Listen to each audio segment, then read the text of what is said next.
Al-qawaid al-fiqhiyah, kaidah-kaidah fikih.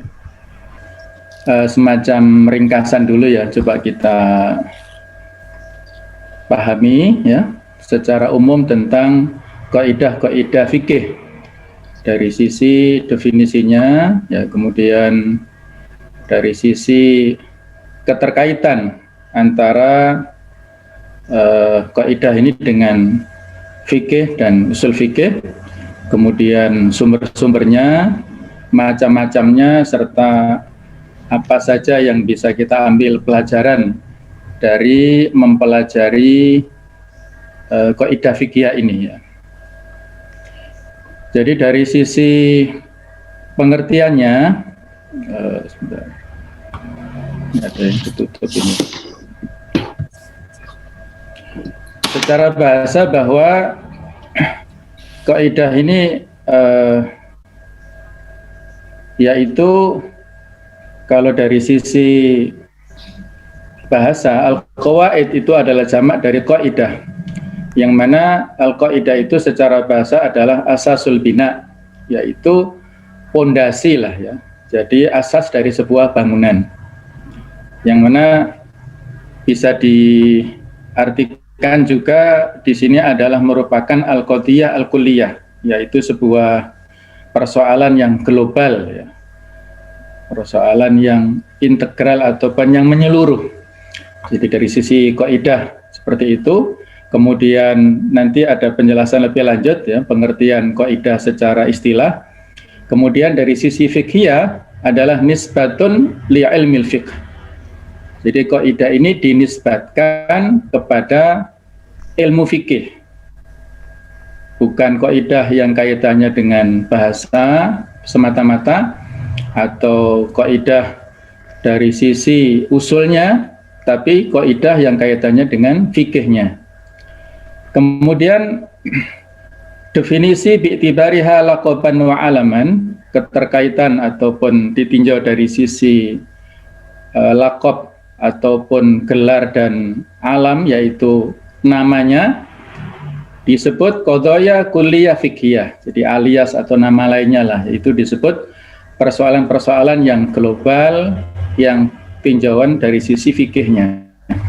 Sedangkan keterkaitan dengan fikih dan usul adalah bahwa al-qaidah al-usuliyah, nanti akan kita bahas sedikit ya tentang qaidah usuliyah. Itu berikutnya adalah al-furu' al-fiqhiyah. Ada cabang-cabang fikih. Kemudian ada al-qaidah al-fiqhiyah, yaitu istiqra'ul furu', berupa kesimpulan atau istimbat daripada cabang-cabang yang ada di fikih itu. Nanti ada penjelasan lebih lanjut, ini hanya global dulu ya. Kemudian sumber-sumbernya, jadi kaidah fikih itu sama dengan kaidah dalil syar'i, sumbernya adalah adilah syar'iyah, dalil-dalil syar'i yang utama adalah dari Al-Quran, kemudian dari As-Sunnah, juga dari Al-Ijma' dan dari Al-Qiyas. Inilah empat dalil syar'i yang sudah disepakati oleh ulama ahli sunnah wal jamaah. Adapun dalil yang atau selain empat ini, apakah al-istihsan, ataukah al-maslahah al-mursalah, ataukah al-istishab, syar'u man qablana, amalu ahlil madinah, atau amal sahabi, atau al-urf, itu di luar yang ijma atau yang disepakati tadi ya, itu semua masih ada kaitannya. Sedangkan sumber yang lain adalah merupakan istiqra'ul furu', merupakan kesimpulan ataupun istimbat daripada cabang-cabang yang ada. Jadi sumber-sumber yang diambil untuk menyimpulkan kaidah fikih ini sebenarnya sama juga dengan sumber-sumber syariat Islam pada umumnya. Tetapi di situ ada hal yang spesifik yang diambil ya. Misalnya begini ya, saya ambil contoh dari Al-Quran, surat Al-Baqarah 188, Allah Ta'ala berfirman, وَلَا تَأْكُلُوا أَمْوَالَكُمْ بَيْنَكُمْ بِالْبَاطِلِ. Janganlah kalian memakan harta-harta kalian di antara kalian dengan cara yang batil. Nah, ini kan arti secara zahir ayat ini memberikan larangan kepada kita manusia dan kaum muslimin pada khususnya untuk tidak boleh saling mengambil, saling memakan harta di antara kita dengan cara-cara yang tidak legal, yang tidak diperbolehkan. Wa wajhu tilalatil ayah, jadi kesimpulan yang bisa kita ambil dari ayat sebagai dalil adalah an-nahya syamil, bahwasanya larangan di sini adalah meliputi likulli tasarrufin yu'ati ila akli al-amwal bil batil. Jadi memang kaidah ini adalah sebuah kesimpulan dari ayat-ayat dari dalil yang mana bahwasanya larangan dalam ayat ini adalah meliputi seluruh transaksi yang mengakibatkan di antara kita makan harta orang lain dengan cara yang batil, yang tidak dilegalkan oleh syariat. Nah, jadi itulah contoh di antara dalil syar'i yang diambilkan dari Al-Quran, sumber kaidah fikih yang diambilkan dari Al-Quran. Sedangkan macam-macamnya ada kaidah kuliah kubra, yaitu kaidah global yang menyeluruh, kemudian fi julli al-abwab, pada bab-bab pembahasan-pembahasan yang luas ya.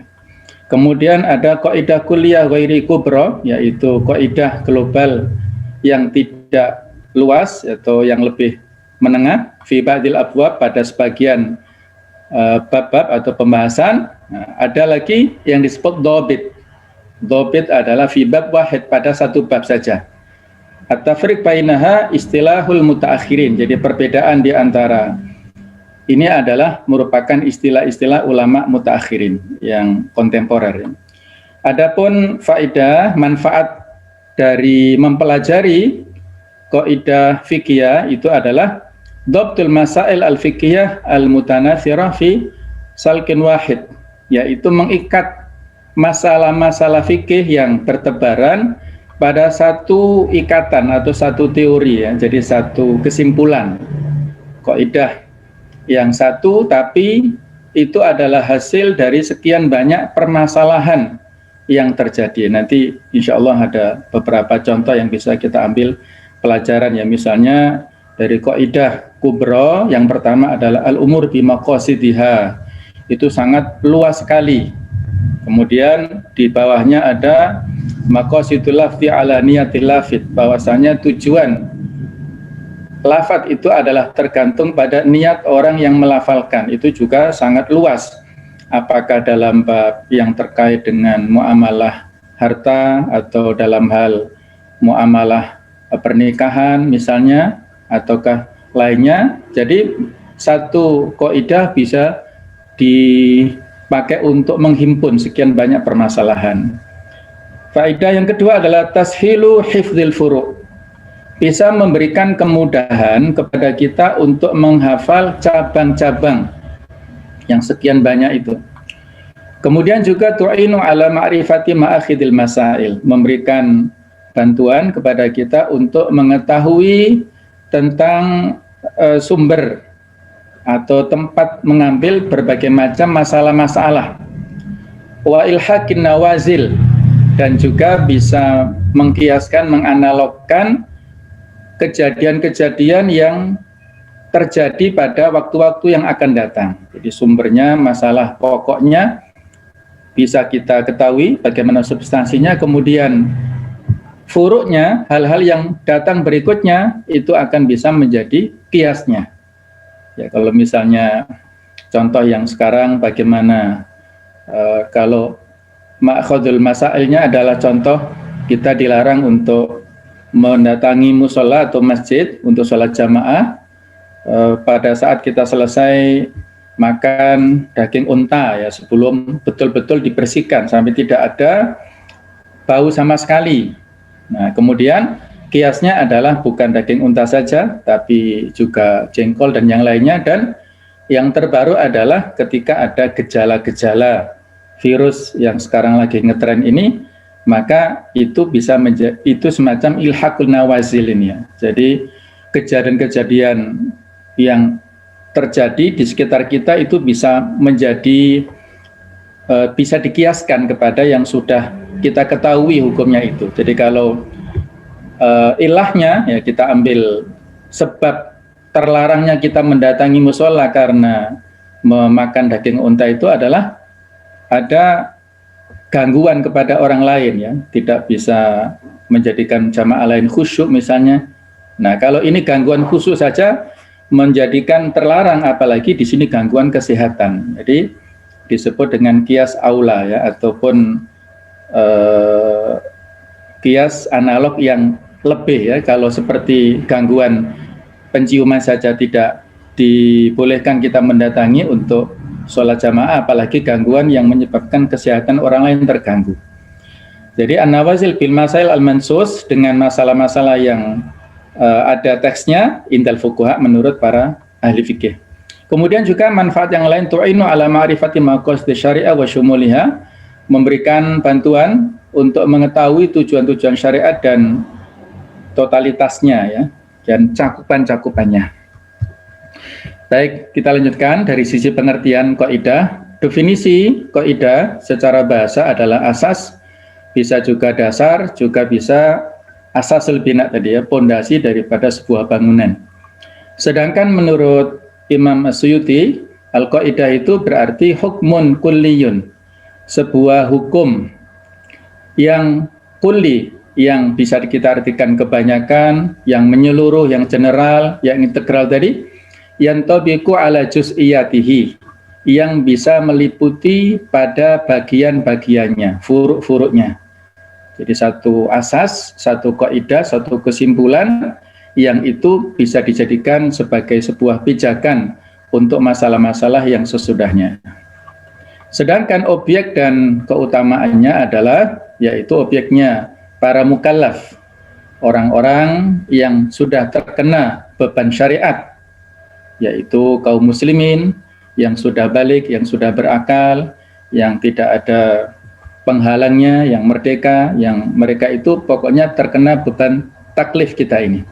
Juga materi fikih adalah al-masail al-fiqhiyah, al-istinbatiyah, al-istihadiyah, yang tidak ditemukan nas secara khusus dalam Al-Quran dan hadis ataupun ijma'. Jadi masalah-masalah fikih adalah masalah-masalah yang menjadi sebuah kesimpulan dari ulama dari teks-teks yang ada. Sedangkan keutamaan kita dalam hal mempelajari kaidah ini adalah sebagaimana dalam sebuah kalimat, man ra'a al-usul kana haqiqan bil usul. Barang siapa yang bisa menguasai usul fikih, tentu dia akan sampai kepada maksudnya. Wa man ra'a al-qawaid kana khaliqan bi idrakil maqasid. Dan barang siapa yang menguasai kaidah-kaidah fikih, pastilah dia yang pantas untuk mencapai maksudnya, mencapai tujuannya. Jadi ada kaitan antara usul sebagai pondasinya, sebagai ilmu-ilmu dasar yang harus kita kuasai, dengan kaidahnya. Nanti ada pembagian, ada kaidah usul, ada kaidah fikih ini. Sedangkan hukum kita mempelajarinya adalah fardu kifayah. Kalau sudah dipelajari oleh sebagian kaum muslimin, maka gugur atas bagian yang lain. Tapi kalau tidak ada yang mempelajari, maka terkena dosa semuanya.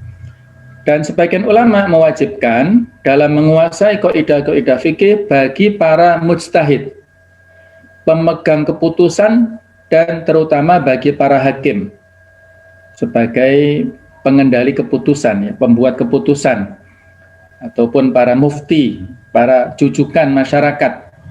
Kalau sekarang level mujtahid ini juga sangat relatif, sangat terbatas ya, tidak seperti yang dulu-dulu.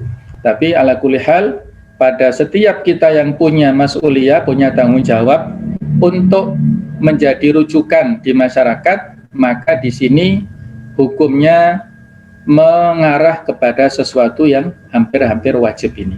Karena ketika kita mendapatkan fenomena yang selalu up to date di masyarakat, pada saat kita tidak ada batasan, tidak ada teori-teori yang bisa kita jadikan landasan, maka bisa jadi kesimpulan kita menjadi salah.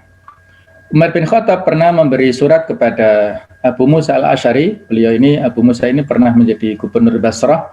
Maka di antara pesan yang disampaikan oleh Khalifah Umar adalah irif al-amsal wal ashbah waqis al-umura binadhairiha. Pelajarilah segala soal yang serupa dan memiliki kesamaan, dan kiaskanlah segala urusan kepada hal-hal yang sebandingnya.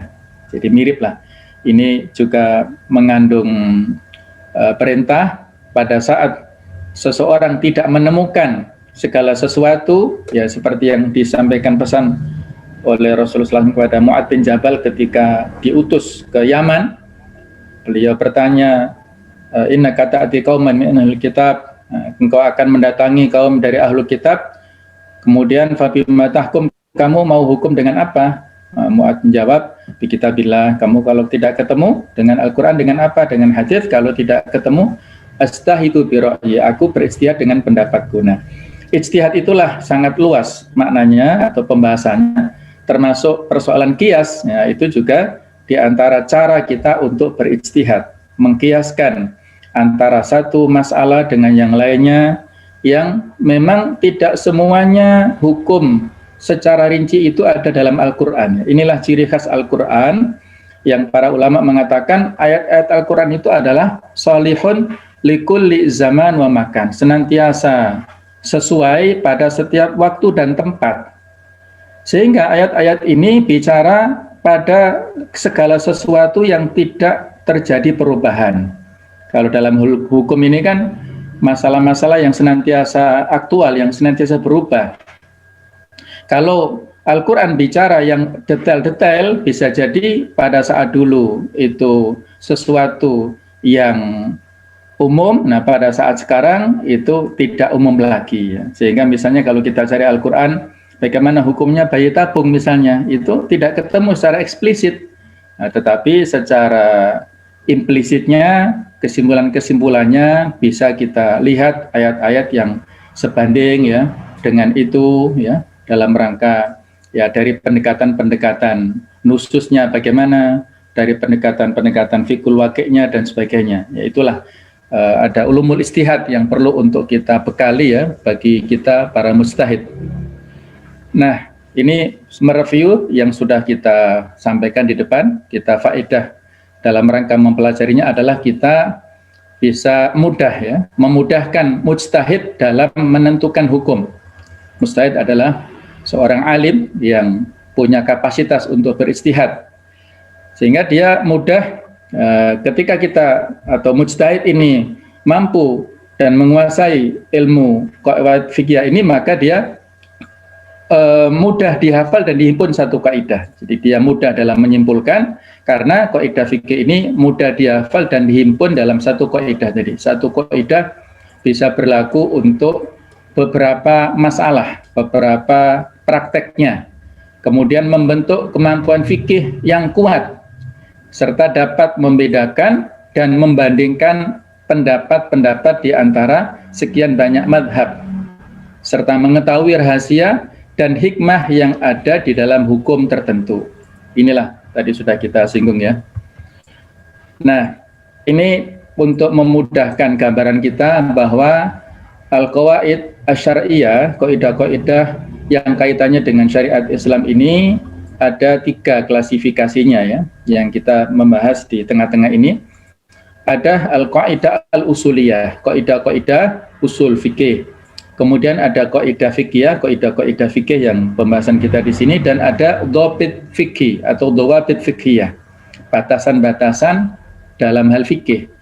Nah, kaidah fikih itu ada kaidah kubra yang besar yang luas, ada kaidah ghairu kubra yang tidak besar. Nah, itu ada merupakan furu, cabang daripada kaidah besar. Ada juga kaidah yang berdiri sendiri yang tidak merupakan cabang. Kalau kaidah kuliah kubra itu yang disepakati 5, ada lagi tambahan ada 6, ada yang lainnya, ya.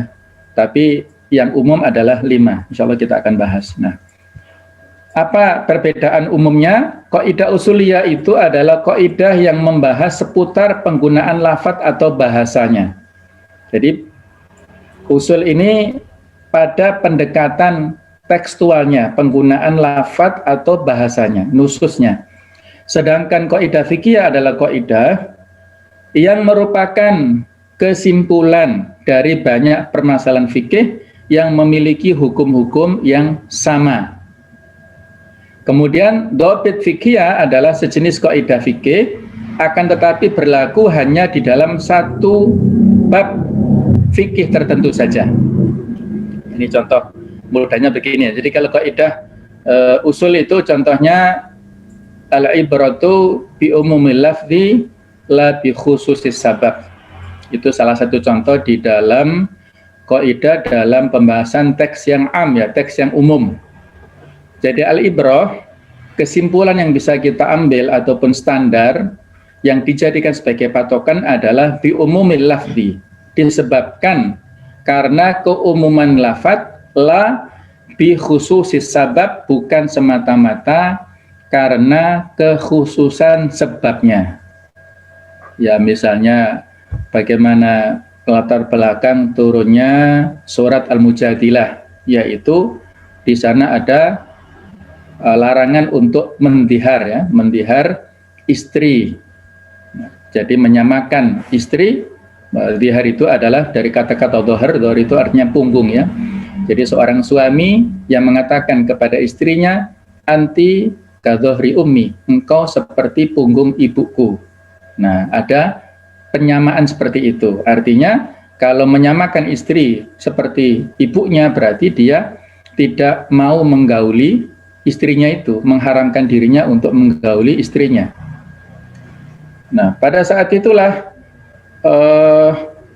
seorang perempuan mengadukan, kalau tidak salah namanya Kholah bintu Tha'labah, itu mengadukan, ya Rasulullah, suamiku yang bernama Aus bin Somit itu sudah tua renta, dia tiba-tiba mengatakan begini, dan orangnya memang temperamen, ya, suka marah-marah, emosional. Tapi suatu saat dia mengatakan begitu, saya disamakan seperti ibunya. Terus pada waktu yang lain dia minta dilayani. Nah, ini kan repot, ya. Jadi dia awalnya mengharamkan dirinya untuk menggauli istrinya karena seperti ibunya, tapi pada saat yang lain nafsunya muncul sehingga ingin istrinya itu melayaninya, maka si istri nggak mau memenuhi permintaan daripada suaminya sebelum diadukan.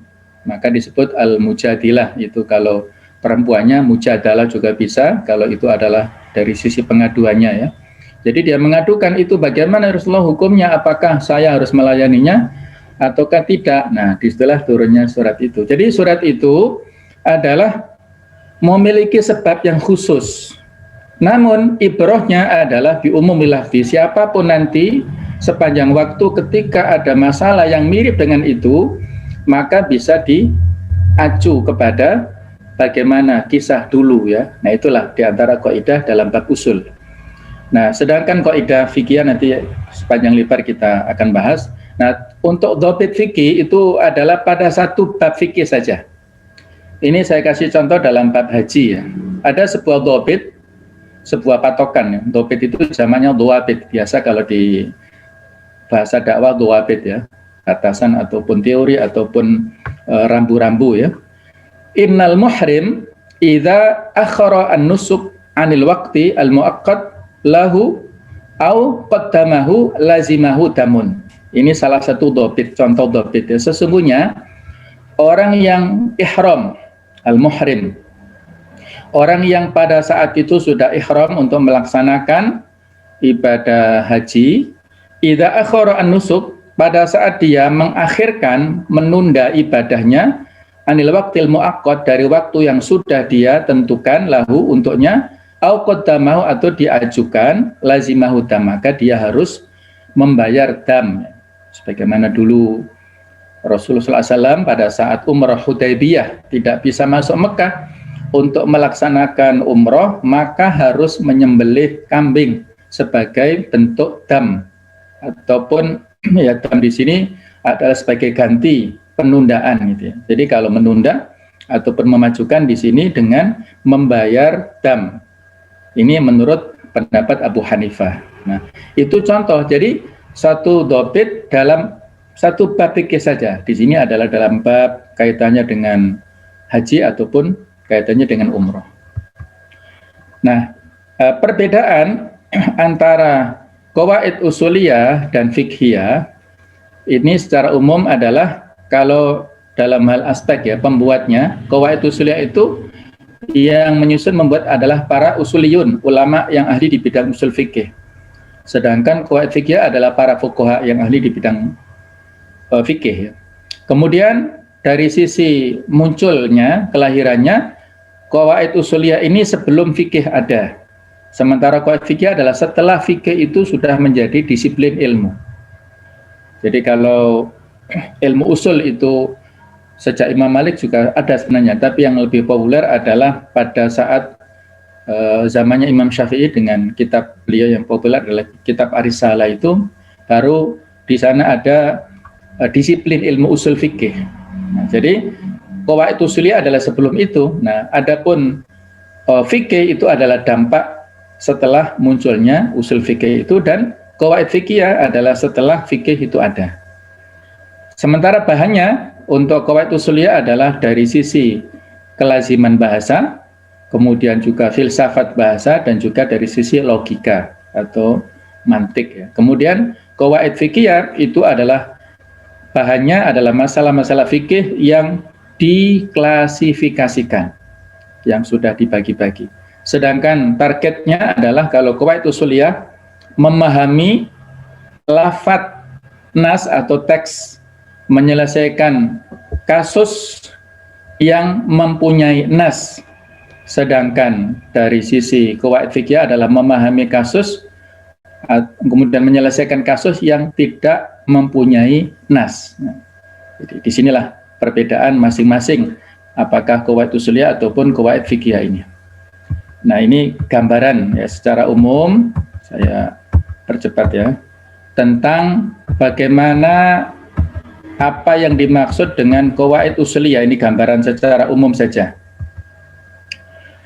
Jadi ini adalah turuk istinbatil istinbatil ahkam. Jadi cara untuk menyimpulkan hukum itu dari qawaid usul fikih ya. Jadi qawaid usul fikih itu adalah untuk menyimpulkan hukum-hukum syar'i.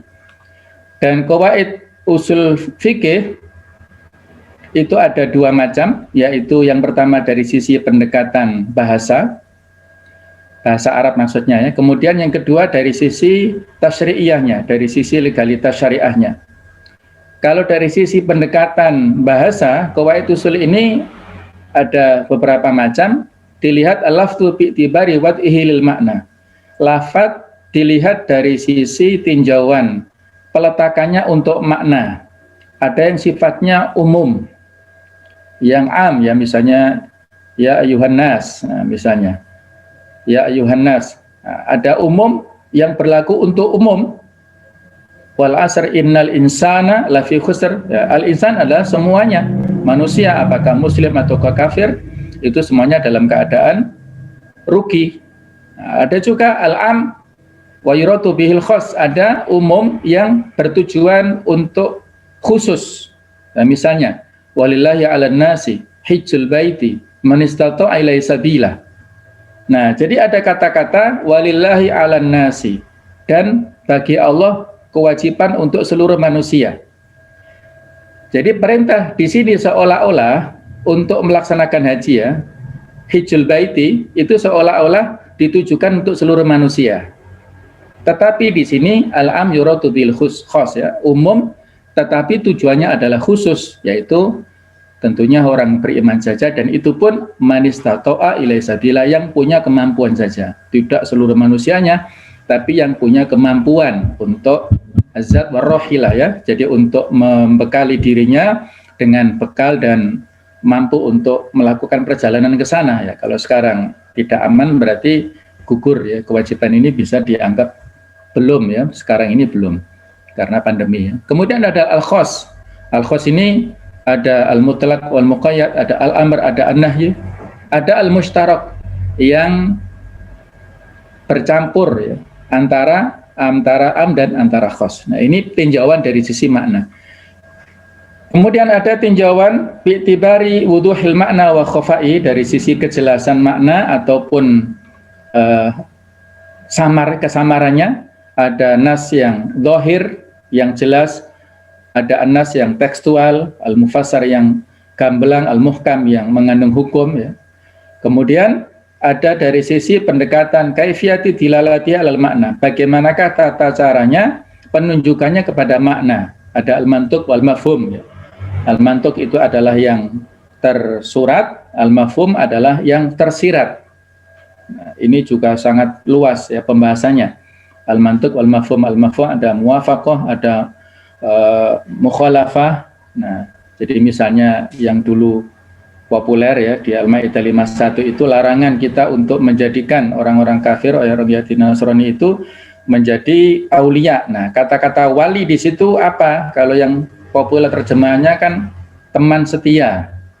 Itu yang diterjemahkan di Quran terbitan Kemenak itu kan. Nah, kalau teman setia saja tidak boleh untuk kita ambil dari orang Yahudi atau Nasrani, apalagi mengambil sebagai pemimpin dari non-muslim. Nah, itu namanya mafhum muwafaqah.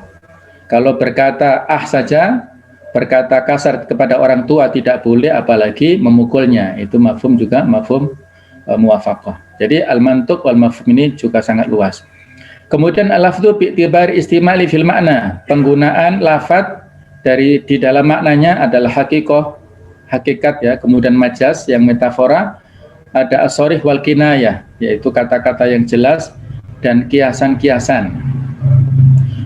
Misalnya ada sebuah hadis ya, nanti yang paling pertama mengikuti ataupun yang menyusulku nanti meninggal itu adalah yang paling panjang tangannya dari istriku, kalau nggak salah begitu ya di dalam dicontohkan Syekh Qaradawi itu, sehingga seolah-olah di sana para ummahatul mukminin itu mengukur mana yang paling panjang. Nah, yang dimaksud di sini bukan bermakna sharih ya, tapi bermakna kinayah, yaitu kiasan. Yang panjang-panjang tangan, kalau di Indonesia kan yang suka mencuri ya, tapi kalau di bahasa Arab panjang tangan itu adalah yang paling dermawan. Nah, itulah kinayah yang ada yang disebutkan dalam sebuah teks ya. Kemudian itu adalah dari sisi kaidah usuliyah lughawiyah. Nah, sekarang qawaid usuliyah tasri'iyah itu dua macam, yaitu maqasid syariah, tujuan-tujuan umum syariat dari sisi yang primer, yang sekunder ataupun yang tersier. Kemudian juga ada raddu ta'arud ya, dalam rangka untuk memadukan antara teks-teks yang kelihatannya kontradiksi, yang berlawanan. Itu ada teorinya. Ada teks yang sepertinya kontradiktif, maka di sini ada tahapannya.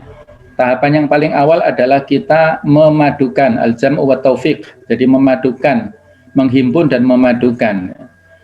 Ini yang paling ideal, yang paling bagus. Nah, contoh yang paling gampang adalah bagaimana ada sebuah teks yang melarang, yang memerintahkan kepada kita untuk makmum ya sholat jamaah itu dengan membaca Al-Fatihah secara umum dengan dalil la sholata liman la yaqra bi Fatihatil Kitab. Tidak sah sholat seseorang tanpa membaca Al-Fatihah, sehingga makmum apakah sholat sir ataukah sholat jahar dia harus baca. Nah, ada lagi hadis yang mengatakan inna maju ilal imam liutamma bihi, imam itu untuk dijadikan untuk diikuti. Kemudian diantaranya adalah fa'idha qara'a fa'ansitu, kalau dia membaca maka diamlah. Nah, jadi kalau makmum yang dalam kondisi sholat jahar harus mendengar bacaan imam, tidak perlu membaca Al-Fatihah. Nah, bagaimana memadukan antara dua teks yang sepertinya kontradiktif? Maka disinilah cara yang paling bagus adalah memadukan, yaitu imam memberi kesempatan kepada makmum membaca Al-Fatihah biasanya setelah amin. Namun itu hanya ijtihadiyah ya, tidak mesti seperti itu. Jadi itu salah satu cara untuk memadukan. Kalau tidak bisa dengan memadukan, maka tahap kedua adalah kita melakukan an-nasakh, penghapusan. Ada teks yang mansukh, itu yang datang lebih dulu dihapus. Kemudian an-nasikh yang datang berikutnya itulah yang menghapus. Ya, contohnya tentang ziarah kubur. Pada awal Islam karena keimanan para sahabat masih lemah, dulu dilarang. Tapi pada tahap berikutnya boleh. Kuntu nahaitukum an ziyaratil kubur ala fazuruha. Dulu saya pernah melarang kalian untuk berziarah kubur, tapi sekarang boleh ya. Fa innaha tudzakirul maut, karena itu bisa mengingatkan kepada kematian. Jadi larangan itu terhapus menjadi perintah. Nah, kalau tidak bisa, maka cara yang ketiga dengan at-tarjih, memilih pendapat yang paling rojih, yang paling sahih, yang paling kuat. Bisa yang paling kuat itu ditinjau dari sisi sanadnya, jumlah perawinya, bisa tinjau dari sisi matanya, isi daripada teks itu, ataupun bisa karena faktor yang lainnya. Nah, faktor yang lainnya itu bisa ya dari ayat atau dari teks yang lainnya ya. Itu dengan tarjih. Ini nanti barangkali bisa dijadikan bahan diskusi ya tentang waktu ya, waktu sholat subuh itu mana yang rojih sih ya. Kalau Muhammadiyah kan membuat keputusan di Majelis Tarjih Nasional itu sekarang kita mengakhirkan 8 menit ya, 8 menit dari waktu yang biasanya itu. Nah, kalau di Saudi dan di Mekah Madinah ya, itu ya jalan tengah, adanya tepat waktu tapi qomatnya ditunda sampai 20 atau 25 menit. Nah, sementara kita bagaimana, apakah mengikuti pendapat-pendapat seperti itu kalau ikhwah atau saudara-saudara di Salafi ya sampai adanya ditunda 20 menit, karena menurut mereka yang waktu yang sekarang Fajar Shadiq itu lebih awal 4 menit. Nah, 1 menitnya itu kurang lebih adalah 5 derajat. Jadi 5 kali 4 kurang lebih harus ditunda 20 menitan itu. Nah, bagaimana apakah kita memilih pendapat yang isfar, ya isfar itu adalah rata-rata dari madhab Hanafi, menunggu waktu sampai matahari ada cahaya, ya, ada kuning ya, menguning di ufuk sana. Ada sebuah hadis yang mengatakan asfiru bisubhi, sholatlah kalian pada waktu subuh itu kalau sudah menguning, fakullama asfartum fawa'adhamu lil ajr, ketika sudah menguning maka semakin banyak pahalanya. Nah, itu ada satu hadis yang berbunyi seperti itu.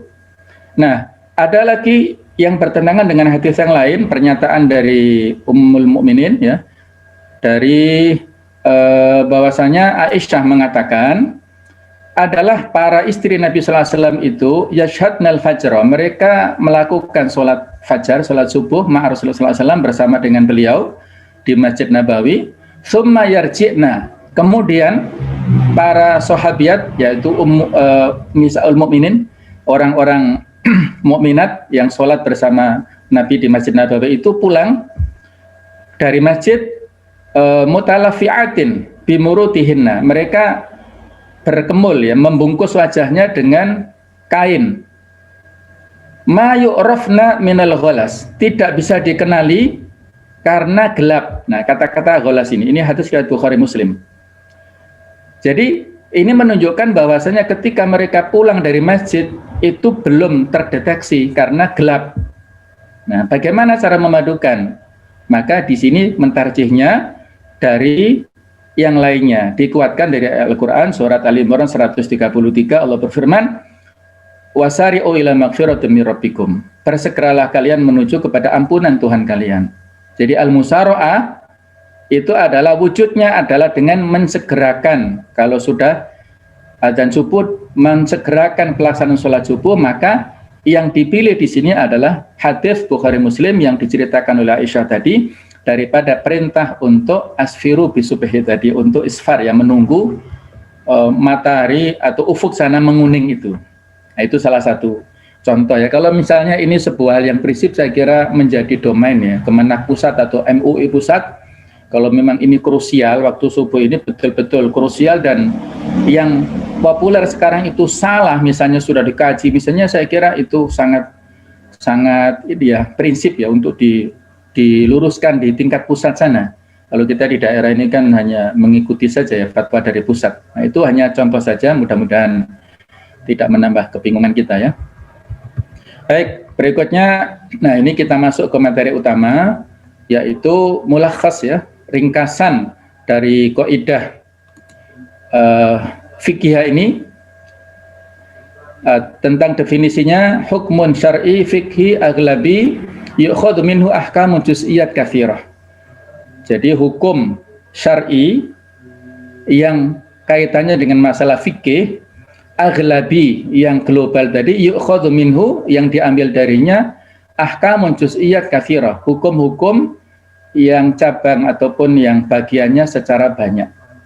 Jadi, sudah kita singgung tadi ya. Jadi kaitannya dengan masalah fikih. Kalau fikih itu kan al-ilmu bil ahkam asy-syar'iyyah, al-amaliyah, al-mustanbat atau muktasab min adillatiyah tafsiliyah. Jadi fikih itu adalah mengetahui tentang dalil-dalil syar'i yang sifatnya aplikatif yang disimpulkan dari dalil-dalilnya yang rinci. Jadi kaidah-kaidah adalah lebih lagi rinciannya lagi ya daripada fikih itu sendiri.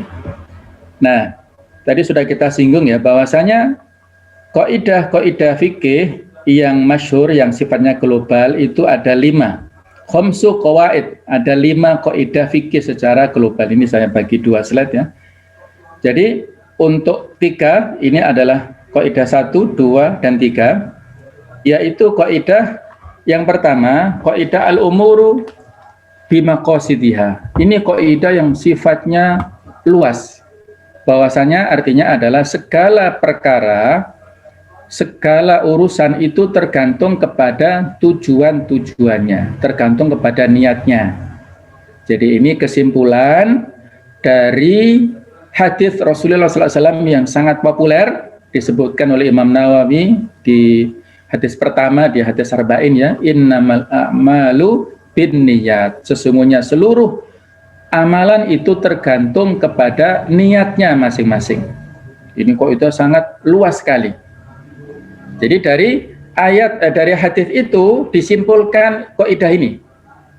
Nah, kaidah kubra ini menjadi macam-macam penjelasannya ya, menjadi luas sekali pembahasannya. Wa yatafra'u minha qawaid ya, bercabang ya, dari kaidah ini beberapa macam kaidah far'iyah yang sangat banyak. Di antaranya ini la thawaba illa biniyatin. Tidak ada pahala kecuali dengan niat. Ada sebagian ulama yang memposisikan kaidah la thawaba illa biniyatin ini karena saking luasnya pembahasannya ya, sehingga ditempatkan di kaidah kubra yang nomor 6, al-qaidah al-kulliyah al-qaidah yang as-sadisah yang ke-6 ya, setelah al-khamisah ini.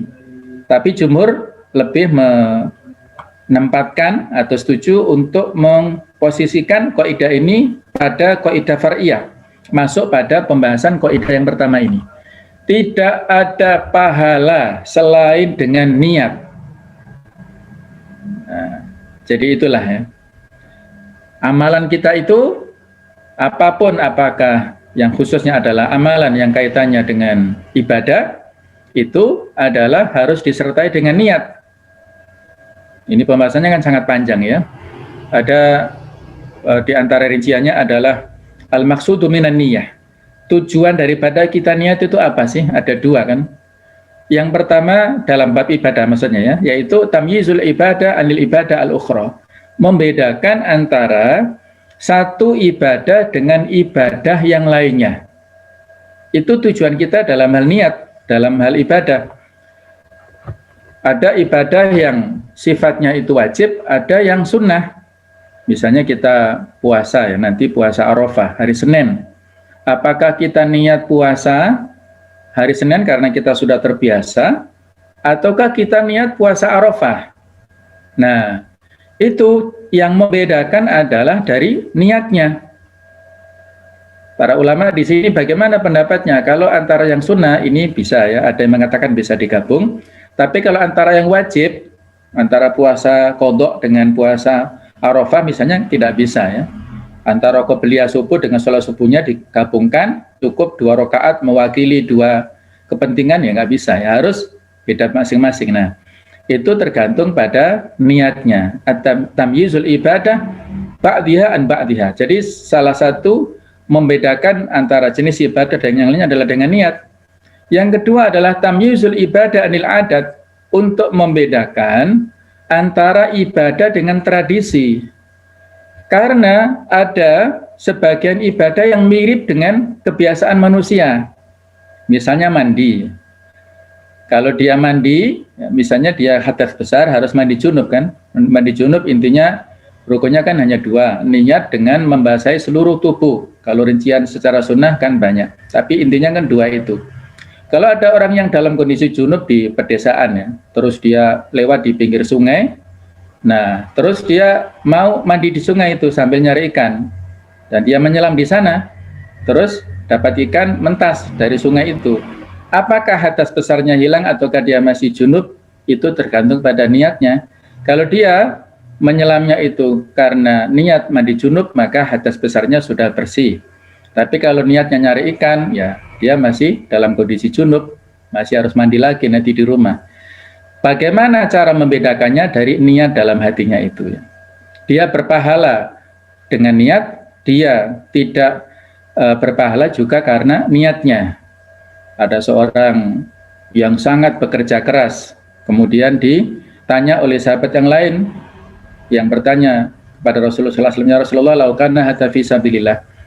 Orang itu kira-kira berada di jalan Allah atau bukannya Rasulullah? Dia itu mendapatkan pahala atau tidak? Maka Rasul mengatakan seandainya dia bekerja untuk menghidupi anak-anaknya masih kecil, maka dia fisabilillah. Kalau dia kerja untuk orang tuanya yang sudah tua, dia fisabilillah. Kalau dia bekerja untuk dirinya sendiri supaya memiliki ifah, tidak meminta-minta pada orang lain, dia juga berpahala. Tapi kalau dia kerjanya untuk menumpuk harta, mendapatkan uang banyak, riya'an wa mufakhara, fa huwa fisabilillah syaitan, karena ada unsur niat riya dan berbangga-bangga, maka dia berada di jalan syaitan. Nah, yang membedakan adalah dari sisi niatnya. Ini pembahasannya memang panjang ya. Pertanyaan berikutnya, apakah ada jenis ibadah yang mengandung makna taqarrub tetapi tidak perlu niat? Nah, ini ada diskusi ya. Menurut mazhab Hanafi ada, yaitu tilawatul Quran. Tilawatul Quran ini sudah include di sana. Tidak perlu niat, maka sudah mengandung makna taqarrub, mengandung nilai pahala. Karena apa? Karena tilawah itu tidak bisa disamai dengan muamalah. Ya, tidak ada muamalah yang mirip dengan itu, nggak ada. Nah, maka otomatis pada saat dia tilawatul Quran, maka dia mendapatkan pahala walaupun tanpa niat. Tapi kalau diniatkan lebih afdol lagi, apalagi kalau niatnya itu bukan lillahi ta'ala, maka malah mengandung dosa. Nah, tetap saja ujung-ujungnya itu kembali kepada niat.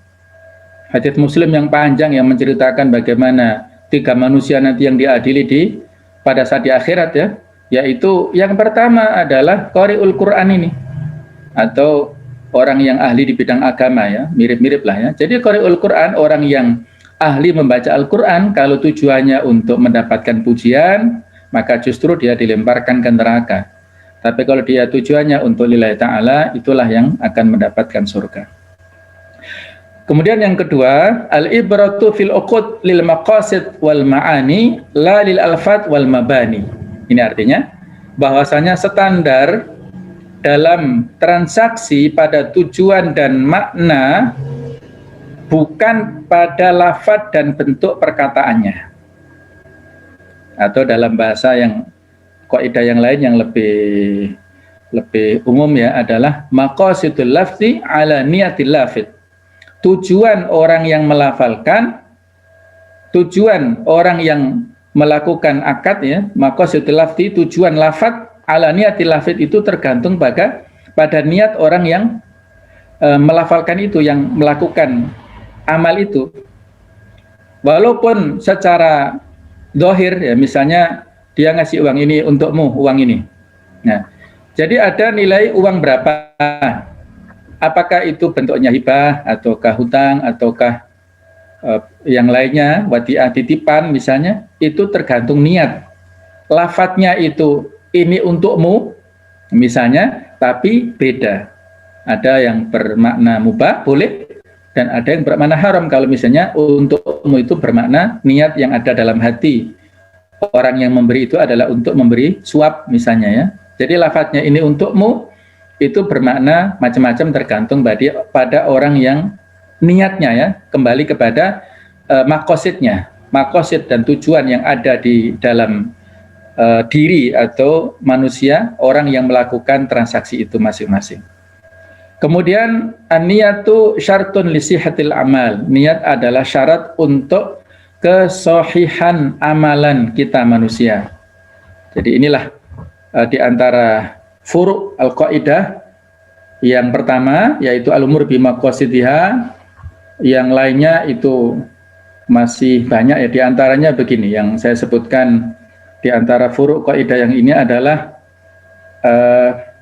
ma yushtaratu fihi at-ta'arrud fal khata'u mubtilun, sesuatu yang amalan dalam pelaksananya disyariatkan niat, maka kesalahan akan membatalkan amalannya tersebut.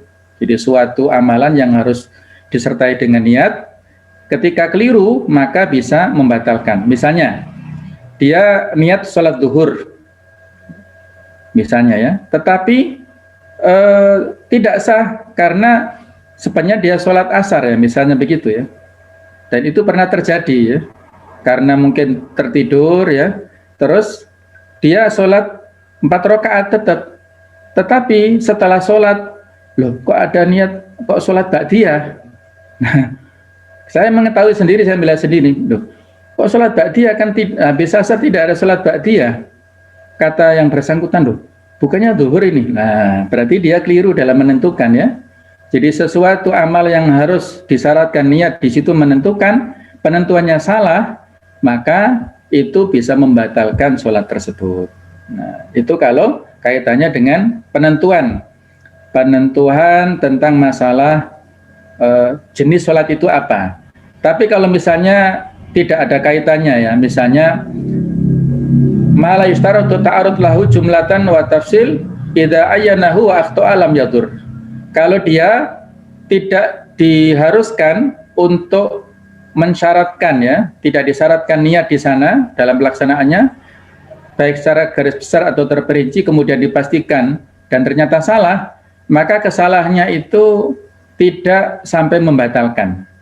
Misalnya begini ya, saya niat sholat duhur hari Kamis, loh ternyata kok ini masih hari Rabu. Nah itu tidak sampai membatalkan ya, tidak sampai membatalkan sholat tersebut, karena menentukan hari untuk definisi sholat tertentu tidak ada keharusan.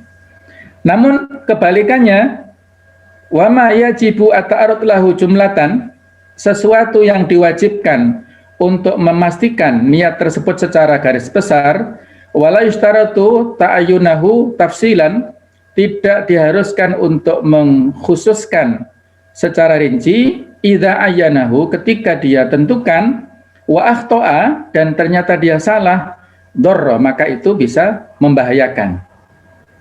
Jadi misalnya begini, mungkin jamaahnya meluber ya, sholat Jumat atau sholat apa biasanya mungkin di Masjidil Haram atau di mana ya, waduh ini saya niat sholat di belakang As-Sudais misalnya ya, loh ternyata keliru.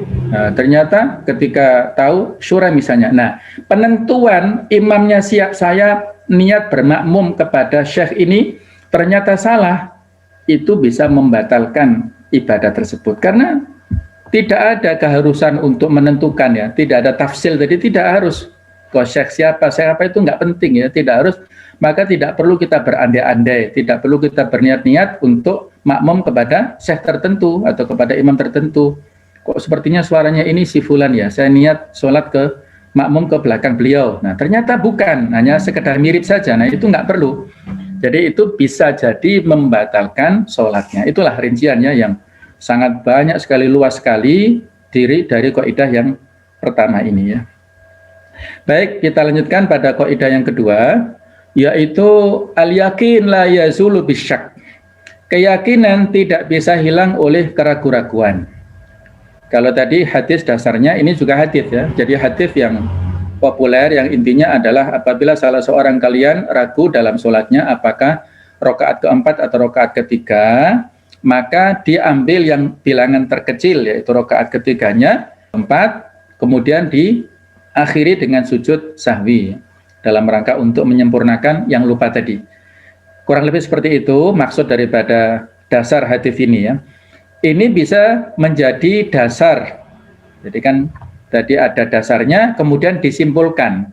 Dasarnya itu ada kaitannya dengan masalah sholat saja, tapi disimpulkan ini menjadi sebuah kaidah kesimpulan yang bukan hanya tema sholat saja, tapi umum. Nah, kalau sholat tadi, ya contohnya seperti itu. Tapi kalau yang tafarra'u minha qawaid, bercabang darinya beberapa kaidah. Di sini contohnya al-aslu baqa'u makana ala makana. Pada dasarnya segala sesuatu itu ditetapkan pada kondisi yang sebelumnya. Nah, jadi misalnya begini ya. Kita sholat jamaah di masjid. Sholatnya adalah sholat maghrib. Kemudian setelah maghrib kita ikut taklim di masjid itu sampai dengan sholat isya. Kita ragu-ragu, apakah kita batal ataukah kita masih dalam keadaan suci. Nah, disinilah kita gunakan kaidah ini, yaitu kondisi kita yang kita yakini adalah dalam keadaan suci. Buktinya tadi kita sholat maghrib pakai wudhu kan, berarti suci. Jadi yang diyakini adalah sucinya, yang diragukan adalah batalnya, maka yang ditetapkan adalah sucinya, bukan batalnya. Nah, itulah kaidah ini bisa kita terapkan. Ada lagi contoh yang lain, misalnya dalam hal sahur ya, makan sahur. Pada saat kita ragu-ragu, ya tidak ada masjid-masjid yang adzan, ya kemudian juga barangkali tidak ada jam, tidak ada waktu lah, tidak bisa kita ketahui kapan masuk waktu subuhnya, kita ragu-ragu bangun dari tidur terus kita sahur, kita ragu-ragu apakah sudah masuk subuh atau masih waktu sahur. Nah, maka di sini kita gunakan kaidah ini ya, yaitu hukum ini ditetapkan pada kejadian sebelumnya. Kejadian sebelumnya adalah malam, sedangkan fajar itu adalah kejadian yang kita ragukan. Yang kita yakini adalah baqaul lail, yang kita ragukan adalah keberadaan fajar itu, maka hukumnya ditetapkan malam sehingga sah puasanya, tidak perlu mengqadha. Berbeda dengan kasusnya pada saat berbuka puasa. Berbuka puasa ini kita ragu-ragu, matahari sudah nggak kelihatan dalam kondisi mendung, ini sudah masuk maghrib ataukah belum? Nah, akhirnya nekat saja makan kurma. Nah, bagaimana kondisi atau hukum puasanya? Maka hukum puasanya batal. Karena apa? Karena al-aslu baqa'un nahar, yang diyakini adalah tetapnya siang, kemudian hudur ataupun kedatangan malam itu sesuatu yang meragukan, sehingga ditetapkan hukumnya pada siang, bukan pada waktu malamnya. Nah, inilah kaidah ini tadi saya katakan dalilnya kan dalam masalah sholat ya, tapi bisa digunakan untuk umum, bukan hanya sholat saja, tapi juga puasa dan juga yang lainnya. Yang kedua, al-aslu idhafatul hadits ila aqrabi awqatih. Pada dasarnya, penyandaran dalam segala sesuatu, pada dasarnya penyandaran kejadian itu pada waktu yang terdekat, ila aqrabi awqatihi. Jadi misalnya ya, kita berwudu dari sebuah sumur, kemudian kita berwudu dan kita sholat. Nah, pulang dari sholat ternyata kita tahu sumur atau sungai itu ada tikusnya, bangkai tikus misalnya. Nah, maka dalam hal ini yang ditetapkan adalah sucinya tadi ya. Nah, ini bisa juga dicontohkan ini ya. Jadi tadi pada saat saya berwudu tidak ada tikusnya, maka sekarang ketika baru tahu sekarang, mungkin baru saja ini belum dianggap ya. Jadi yang dijadikan sebagai dasar adalah yang sebelumnya, yang dekat tadi ya dengan wudunya, bukan yang akan datang tadi. Ini juga mirip al-aslu fil asya'il thaharah, pada dasarnya segala sesuatu itu dihukumi suci atau bersih ya, selama tidak berubah sesuatu itu. Kalau dalam air mutlak itu tiga faktor, apakah baunya, rasanya, ataukah warnanya ya. Selama tidak ada perubahan, maka itu dihukumi dalam kondisi yang tuhur ya, suci dan mensucikan. Kemudian al-aslu bara'atu dhimmah. Pada dasarnya itu terbebasnya tanggungan. Sehingga ada dalil al-yaminu 'alal mudda'i. Yamin ataupun sumpah itu kepada orang yang dituduh, orang yang menuduh ya.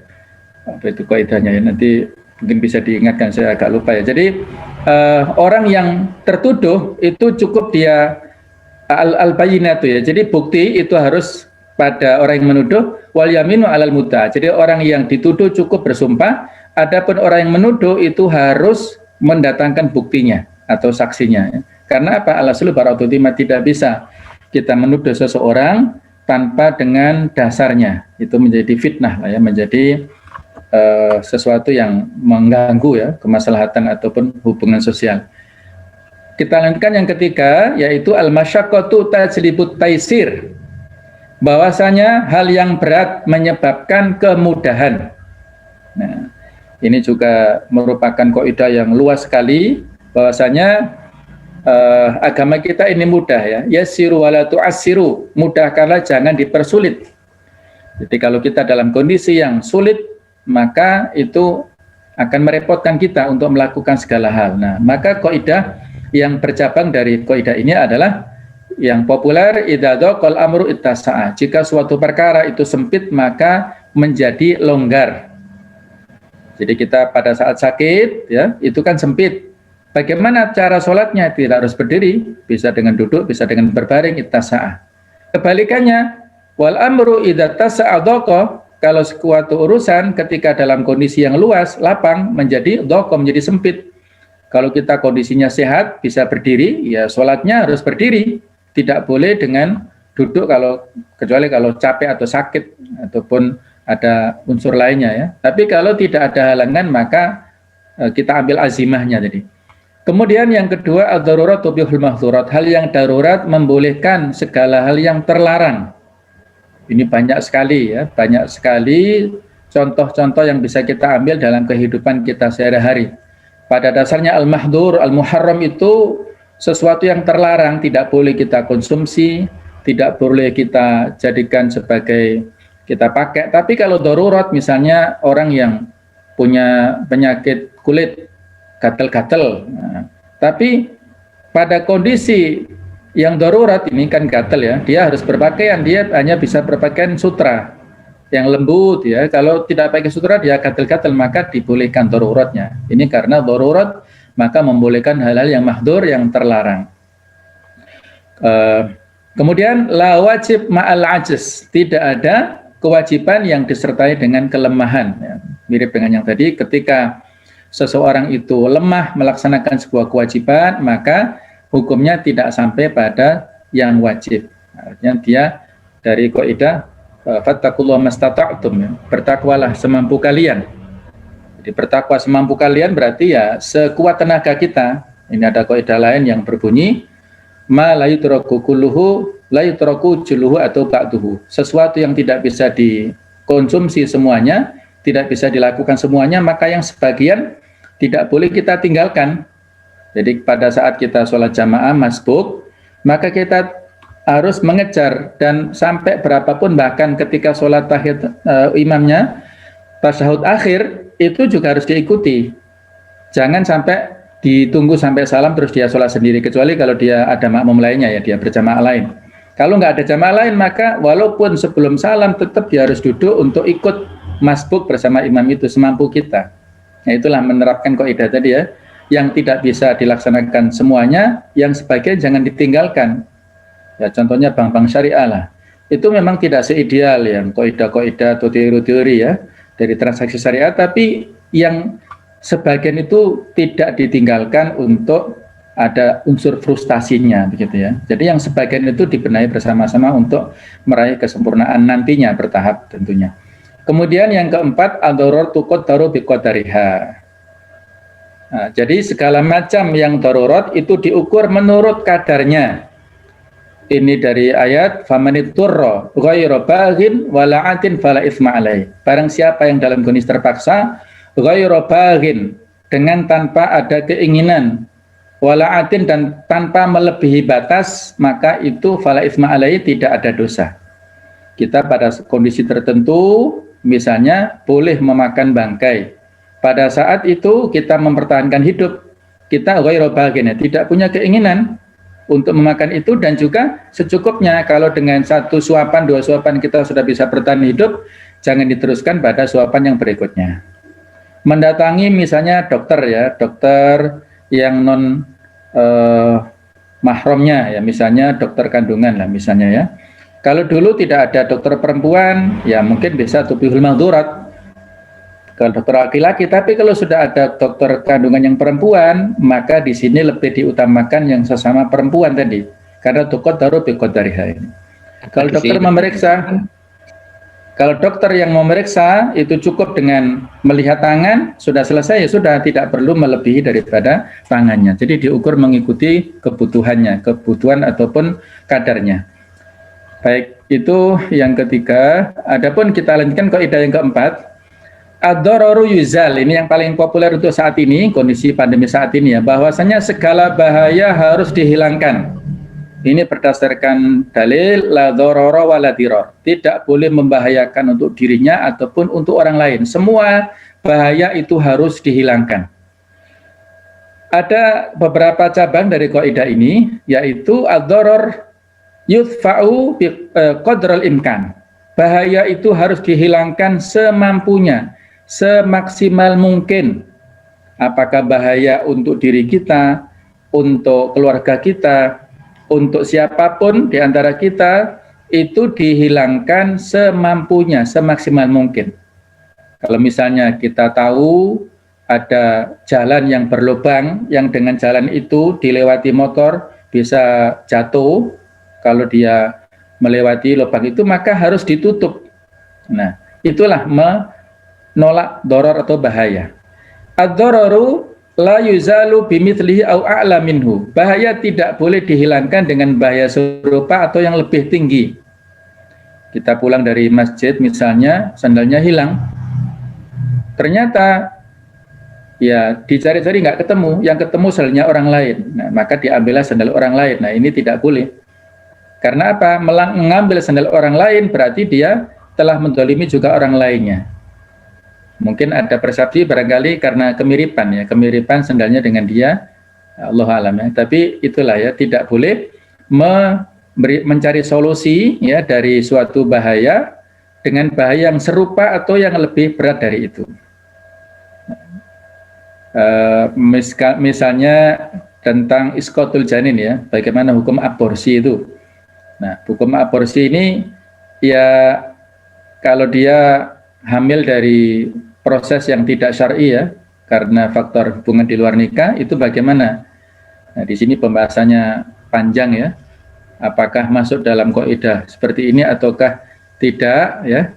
Nah, ini ada lagi yang lain, tudfa'u a'la al-mafsadataini birtikabi adnahuma, atau akhafu dararain yang paling umum lah.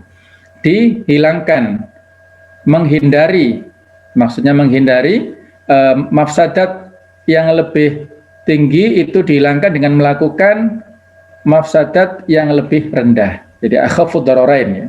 Kalau ada dua mafsadat yang ada di depan kita, maka yang lebih kecil risikonya dilakukan. Kita nyupir dalam kecepatan yang cukup tinggi, ternyata ada kucing dan ada manusia misalnya ya. Maka yang dipilih ya nabrak kucingnya. Nah, tentunya ya, karena itu lebih akhafu dararain, akan lebih ringan resikonya.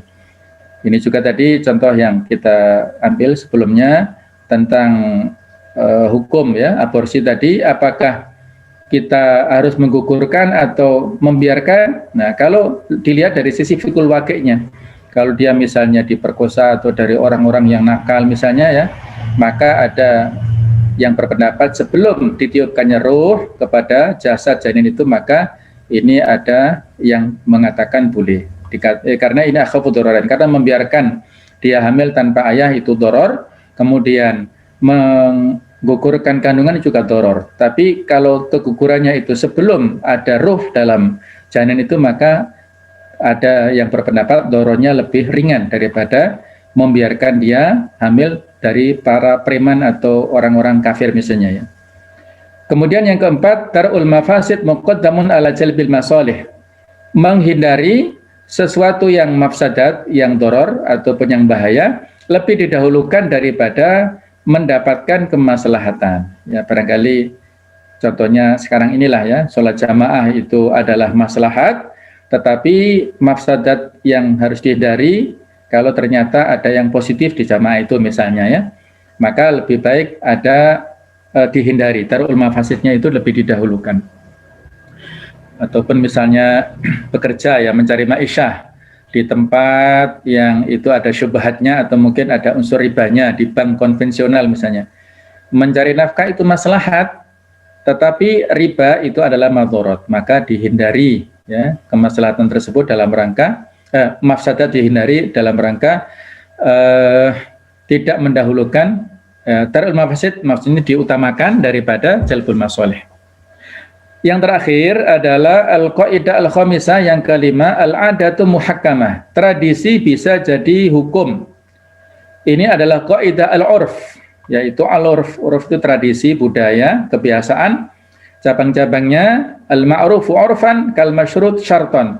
Sesuatu yang baik yang dikenal menurut tradisi, maka sesuatu itu juga menjadi syarat yang sudah diketahui masyarakat pada umumnya.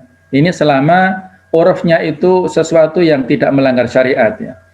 Ya, misalnya kalau bisa kita ambil contoh budaya untuk saling memaafkan ya. Saling silaturahim pada saat Idul Fitri. Ini insya Allah dalam bab muamalah kan bisa digabungkan ke sini, disambungkan ke sini ya. Jadi kita tidak setuju dengan pendapat minta maaf kan tidak harus Ramadan, tidak harus Idul Fitri, kapanpun bisa kita minta maaf. Tidak ada contohnya dari sahabat pada saat dulu. Nah, jadi ini kan bukan dalam bab ibadah mahdhah ya, tapi dalam ibadah sosial, itu dalam bab muamalah, itu kita ambil kaidah al-istishab ya, selama tidak ada larangannya, maka selama itu boleh. Nah, dan itu adalah hal yang ma'ruf, yang diketahui yang baik, minta maaf kan baik. Karena kalau tidak minta maaf pada hari Idul Fitri, tidak ada lagi.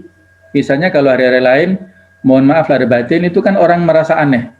Belum Idul Fitri kok sudah maaf lahir batin, nanti nunggu. Nah biasanya kan gitu ya. Paling nggak setahun sekali itu sudah lumayan daripada tidak sama sekali.